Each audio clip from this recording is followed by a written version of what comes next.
ഇപ്പോൾ ഓൺലൈൻ മീഡിയകളിൽ ഏറ്റവും കൂടുതൽ ചർച്ച ചെയ്യുന്ന ഒരു വിഷയം ഗോപിനാഥ് മുതുകാടിൻ്റെ ഡിഫറൻറ്റ് ആർട്സ് സെൻറ്റർ എന്ന സ്ഥാപനവുമായി ബന്ധപ്പെട്ടുള്ള അലിഗേഷൻസ് ആണ്.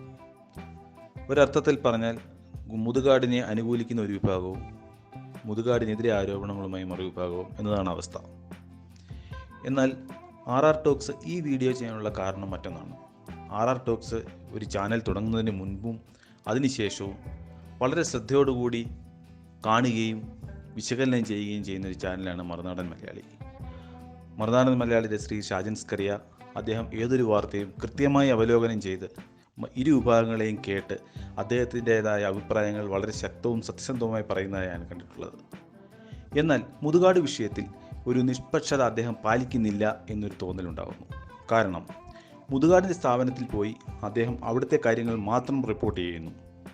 മുതുകാടിൻ്റെ സ്ഥാപനത്തിനെതിരെ അവിടെ ഉണ്ടായിരുന്ന മാതാപിതാക്കളുടെ ഏറ്റവും വലിയ പരാതി അതിഥികളുടെ സാന്നിധ്യത്തിൽ രക്ഷിതാക്കളോടും കുട്ടികളോടും വളരെ മാന്യമായും സ്നേഹത്തോടുകൂടിയും പെരുമാറുകയും എന്നാൽ അതിഥികളുടെ അസാന്നിധ്യത്തിൽ അവരോടുള്ള പെരുമാറ്റം വളരെ മോശമാണെന്നും യാതൊരുവിധ മാനുഷിക പരിഗണനയും ഇല്ലാത്തതുമാണെന്ന് തന്നെയാണ് ഈ രക്ഷിതാക്കളുടെ ആരോപണം. നിങ്ങൾ ഈ അനുഭവിക്കുന്നതൊക്കെ എൻ്റെ ഔദാര്യമാണെന്നും നിങ്ങൾക്ക് പറ്റില്ലെങ്കിൽ നിങ്ങളുടെ കുട്ടിയെ കൊണ്ട് പൊക്കോളൂ എന്നും എൻ്റെ കുടുംബത്തിലോ എനിക്കോ ഇത്തരത്തിലുള്ളൊരു കുട്ടിയില്ല എന്നുമൊക്കെയുള്ള സീരിയസ് ആയിട്ടുള്ള വാചകങ്ങളാണ് ഇത്തരത്തിലുള്ളൊരു കുട്ടിയുടെ രക്ഷിതാവിൻ്റെ മുഖത്ത് നോക്കി പറയുന്നതെങ്കിൽ അത് വളരെ സീരിയസ് ആയ ഒരു ആരോപണമാണ്.